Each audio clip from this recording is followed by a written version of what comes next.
இனிய காலை வணக்கம். ஓம் சக்தி, ஓம் முருகா, ஓம் நமச்சிவாய். சில பேர் நினச்சது உடனே நடக்கணும்னு சொல்லிட்டு அதுக்கு எந்த விதமான ஒரு பொறுமை இல்லாமல் மற்றவர்களை காயப்படுத்தணுமே நினச்சிட்ருக்காங்க. அதில் நானும் ஒரு நீங்கள் நினைக்கிறீங்களா?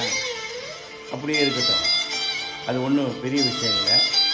ஆனால் இது போல உங்களுடைய பொறுமையை சோதிக்கிறவன் ஒரு நாள் உனக்கு நல்லது தான் நடக்குன்றத உனக்கு புரியும் போது அன்றைக்கி நான் வெகு தொலைவில் இருப்பேன்றத நீ மறந்துடக்கூடாது.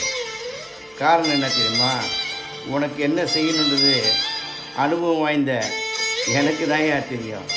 இது நான் சொல்லலை, ஆண்டோர்கள் சொன்னாங்க, பெரியவங்க சொன்னாங்க.